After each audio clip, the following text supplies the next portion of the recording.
सकल जैन समाज के लिए अब विदेश जाना हुआ आसान। अब संभव है यूरोप और अन्य विदेशी यात्रा जैन भोजन के साथ।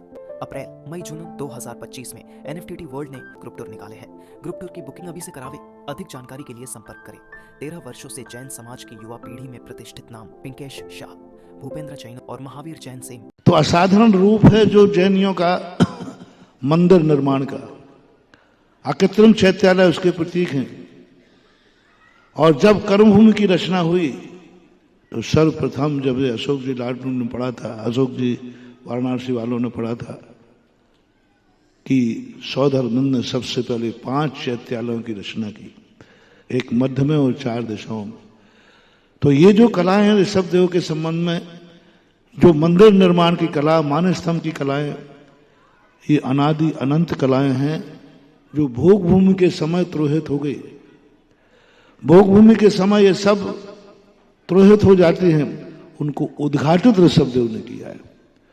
कलाएं पहले भी थी, लेकिन भोग भूमि में मंदिर खत्म हो जाते हैं, भगवान खत्म हो जाते हैं, मूर्तियां खत्म हो जाती, सारी की सारी स्थितियां विपरीत हो जाती हैं। इसलिए वहां उनको स्थापित करना पड़ा। सहस्कूट शब्द की एक चर्चा आई थी। सहस्कूट शब्द किसी जैनागम में देखने को उल्लेख नहीं मिला। सहस्कूट शब्द किसी पुराण ग्रंथों की या वास्तुशिल्प में कहीं कोई स्थिति नहीं बन रही। महाश्रीपाल चरित्र के अंदर सहस्कूट के जनालय की उल्लेख किया गया है, लेकिन सहस्कूट की विधि क्या है, स्थापना कब हुई, उसकी कैसे स्थापना करना, प्रतिष्ठा पाठों में इस संबंध में कोई उल्लेख नहीं। तीर्थंकरों का है, मूल नायक का है, उत्तर नायक का है। सहस्कूट की जो कल्पना है यह महाश्रीपाल चरित्र से उल्लेखित हुई है। ऋषभ देव के समय के सहस्कूट की कला स्थिति में कोई उल्लेख ऐसा नहीं किया कि ऋषभ देव ने सहस्कूट की स्थापना की, सौधर्मेंद्र आदि ने की, पर चैत्यालय का उल्लेख वहां मिलता है। इसलिए ऋषभ देव का शिल्प और आध्यात्मिक धार्मिक शिल्प में सहस्कूट शब्द जो दिया है वह विचारणीय है। उल्लेख तो तुम्हें करना है, लेकिन वो ऋषभ देव की कलाओं में नहीं है। ऋषभ देव के समय इसकी स्थापना नहीं हुई, बाद में स्थापना हुई। तीसरा लेख जो बांटा गया था, तीर्थों पर मेरे लिए प्रस्तुत किया गया था। मेरे लिए भी यही सबसे बड़ी बात आई। सबसे पहला मेरे तीर्थों के प्रति आकर्षण हुआ। ललितपुर के पास एक देवगढ़ है।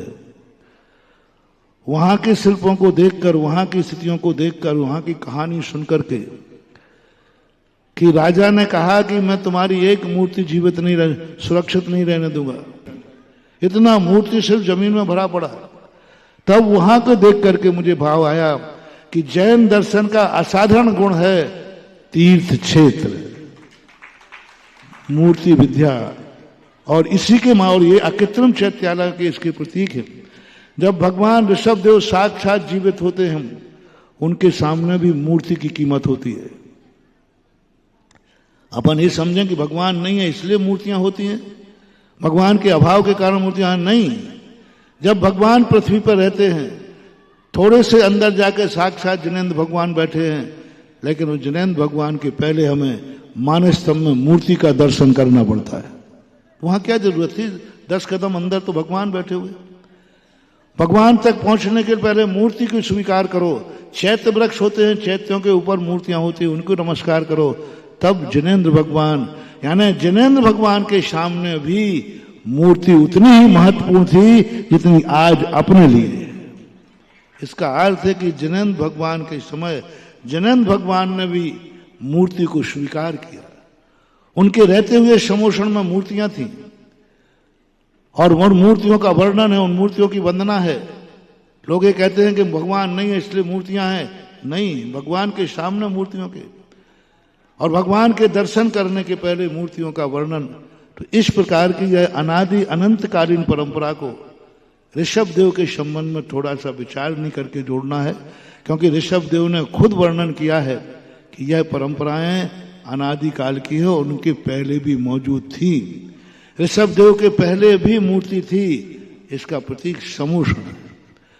और उपदेश में जिनसेन स्वामी ने लिखा, भरत चक्रवर्ती ने जब अपने अनिष्ट की संभावना की तो उन्होंने कहा जाओ विजयार पर्वत की गुफाओं में तीर्थ क्षेत्र पर स्थित अरहंत और सिद्ध भगवान का अभिषेक करो और अभिषेक करके उस गंधोदक को अपनी प्रजा को दो। यही शांति का उपाय है। इससे सिद्ध है कि ऋषभ देव के पहले भी जिनालय थे, मंदिर थे, बस यहाँ इसके स्थान पर नहीं थे, तो ये बना गया। तो उसको देख करके हमारे मन में भाव आया कि तीर्थों को नष्ट नहीं होने देना है, तीर्थों को सुरक्षित करना है। और दूसरी बात आई